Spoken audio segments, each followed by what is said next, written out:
We have an election coming up in 2017, and they know that many of them are going to be voted out of office. So now they're trying to engage in a coup.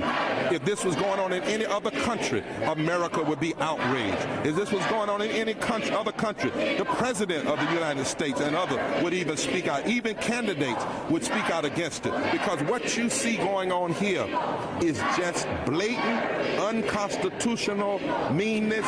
It's like apartheid government. It's like fascism. It's wrong. All right, Reverend Barber saying if this was going on in any other country, we would all be outraged. Still with us, Michael Moore. And I want to talk to you about what is going in North Carolina. In some ways, I think it's actually the most important story in the country right now this week. It's an amazing story. Because it is such a flagrant violation. Right. It's technically procedurally, it's technically legal. They can do this. They have a supermarket. Right. But it is such a manifestly sort of, it seems so illegitimate that it's straining the bounds of something that feel pretty deep. It's a good coming attraction to how the Republicans are going to use power in the next, not few years, few weeks and months. I have to say this, and you have to admire conservatives and Republicans. They are so brazen. They don't care. They just go for it. This is just amazing that what you just showed. It was just amazing. And what's amazing to me, Reverend Barber there, who I think is a man who is a pretty amazing organizer I've spent some time with, reported on. He does understand power. Yeah. But then you have the Democrats in the state assembly saying things like, essentially trying to shame them. It would be nice if we can get back to governing. Yeah. This is so non-bipartisan. Right. As opposed to understanding that what essentially is happening there is a very fundamental power. Yeah, how come on my side of the political fence we don't have that sort of, that courage of their convictions, the sort of decisiveness and the full speed ahead? I mean, seriously, just if tonight, if Donald Trump was ahead by 3 million votes, but Hillary was going to get the Electoral College on Monday, what do you think the Trump people and the Republicans would be doing? The world will look very different. I agree. Yeah, absolutely. And I don't mean that they would react violently. I just mean they lawsuits, everything. They would throw everything at this. And what is our side? There would have been no concession yet. No, there would be no concession. But again, the Clinton campaign. Everybody's trying to. President Obama wants to be the nice guy. Everybody's. And it's like, this is not the time. This is serious stuff that's ahead of us here. This story in Maine, goes with this as well. Governor LePage, they passed a minimum wage referendum that increased the minimum wage for tipped workers against the opposition of the sitting governor, Paul LePage. He announced today that he isn't going to instruct his Department of Labor not to enforce the law. Right. Right. And this is just and it does seem to me almost that this seems to me like edging into democratic crisis in a very profound way. Absolutely. No, our democracy here. But then but can you fight to restore democracy?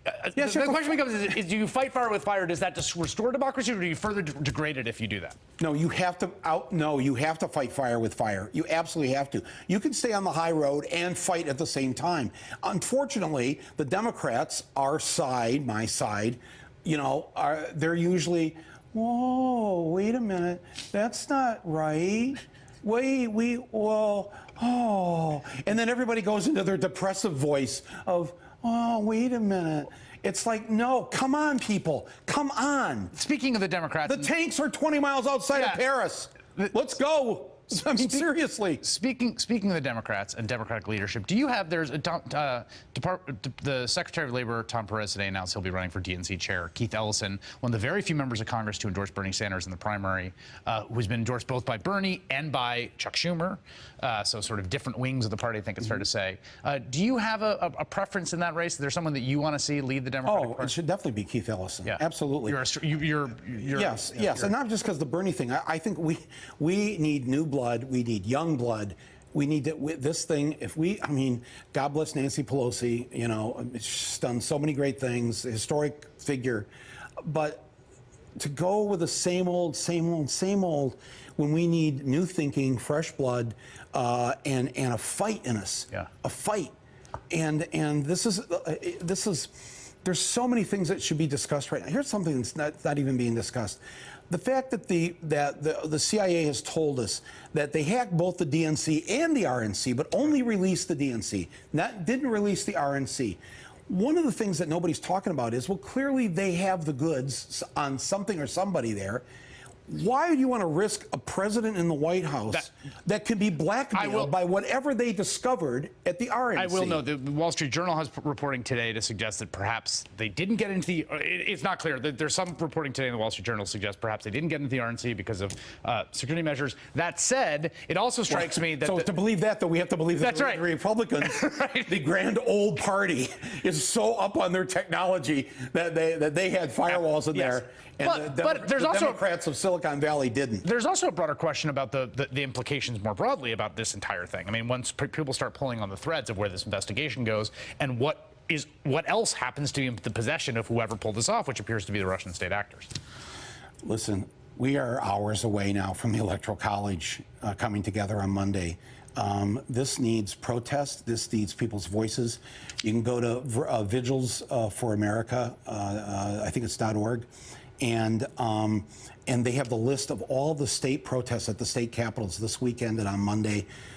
People need to have their voice heard. Don't say to yourself, well, what's the use? We can't, how do we, nothing's going to happen. You don't know that.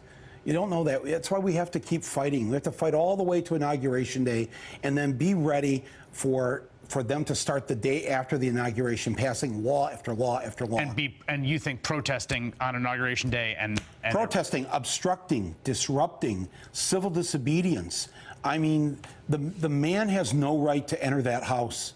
There are too many questions about whatever collusion was going on. I mean, they admitted that they were in touch with the Russians during the campaign. They have said that. Right. So we need to know as Americans what the hell was going on there. And he does not have a mandate. He does not have a mandate. And that just needs to be said over and over and over again. And the media, for God's sake, please do your job. I mean, we try. No, Michael Moore. Now you're not trying hard enough, Chris. Yeah, keep trying. Thank you for joining us. Appreciate it very much. All right. Hey there, I'm Chris Hayes from MSNBC. Thanks for watching MSNBC on YouTube. If you want to keep up to date with the videos we're putting out, you can click subscribe just below me or click over on this list to see lots of other great videos.